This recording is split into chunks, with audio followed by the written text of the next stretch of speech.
ඔයත් ජීවිතේ තනි වෙන්න බය කෙනෙක්ද? තනියම ඉන්න බයයි හැම වෙලේම කාට හරි කෝල් එකක්, කාට හරි chat එකක්, කාව හරි හම්බෙන්න, කට්ටියක් එක්ක ඉන්න හැම වෙලේම තනියම ඉන්නේ නැතුව කාගේ හරි හවුහරණක් හොයන කෙනෙක්ද? ඔයාලා හොඳට හිතලා බලන්න ඔයාලා තනියම ඔයාලා එක්ක ඉන්න වෙලාවක් හොයාගන්නවද? මුකුත් සද්ද බද්ද නැතුව තමන්ගේ ආත්මයත් එක්ක කතා කරන්න වෙලාවක් ඔයාලා ජීවිතේටවත් හොයාගන්නවද? ඉතින් ඇත්තටම මේ තනි වෙන්න බයයි කියන එක මං හිතන විදිහට ඇත්තටම දුර්වලතාවයක්. ඊළඟට ඇත්තටම පෞරුෂ ආබාධයක්. මේකෙදි කියනවා සමහරක් වෙලේට පර්සනාලිටි ඩිසෝඩර් එකක් වෙන්න පුළුවන් කියලා. මිනිස්සෙක්ට තව කෙනෙක් එක්ක ඉන්න හැමතිස්සෙම හිතෙන හැම කෙනෙක්ගෙම ඔපිනියන් එකක් හිතන හැම කෙනෙක්ගෙම කතා බහ ගොඩේ ඉන්න ආස කෙනෙක්ට තමන් තනියම ඉන්න බය හිතන කෙනෙක්ට මේ බෝඩර්ලයින් පර්සනාලිටි ඩිසෝඩර් එක වෙන්නත් පුළුවන්. ඇන්සයිටි වෙන්නත් පුළුවන්. ඉතින් හැබැයි තනියම ඉන්න හම්බෙන එක ආශිර්වාදයක් කියලා කවුරුත් හිතන්නේ නැහැ.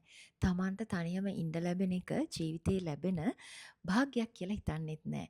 තනියම ඉන්න ලැබෙන එකෙන් තනි වෙන්න ඉගෙන ගන්න එකෙන් අපිට අපේ ආත්මය අඳුර ගන්න හම්බෙනවා. අපේ ආත්මය එක්ක කතා කරන්න හම්බෙනවා. අපිට අපේ දක්ෂතාවයක් හොයාගන්න හම්බෙනවා. අපිට අපේ වටපිටාව ගැන අවබෝධයක් ගන්න හම්බෙනවා. අපේ මනසේ ක්‍රියාකාරීත්වය මේ ශබ්දබද්ද වලින්, කතාබහ වලින්, chat වලින්, මේ reels වලට යන එකෙන් හැමතිස්සෙම social media scrolling කරන එකෙන් අපිට නැති වෙනවා අපේ මනසේ සෞඛ්‍ය. ඒක ලැබෙනවා. අපිට හොඳ ජීවිතයක් ගෙවන්න යහපැවැත්ම හදාගන්න අපිට මේ තනිකම ලොකු උදව්වක් වෙනවා.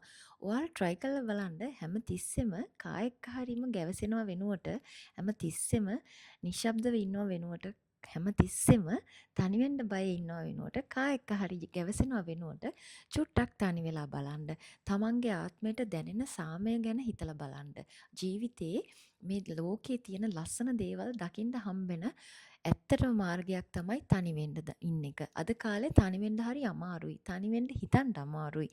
ඉතින් තනිකම කියන්නේ රිදවගෙන පසුතැවෙන්න ඕන දෙයක් නෙමෙයි. ජීවිතේට ලැබෙන ආශිර්වාදයක් කියලා හිතලා මේ ප්‍රශ්න වලින් ගැලවිලා ජීවත් වෙන්න පාර කපා ගන්න. තනිකම කියන්නේ තමන්ගේ ආත්මයත් එක්ක ගනුදෙනු කරන්න හම්බෙන හරිම වාසනාවන්ත කාලයක්. එහෙනම් ගිහිල්ලා එන්න.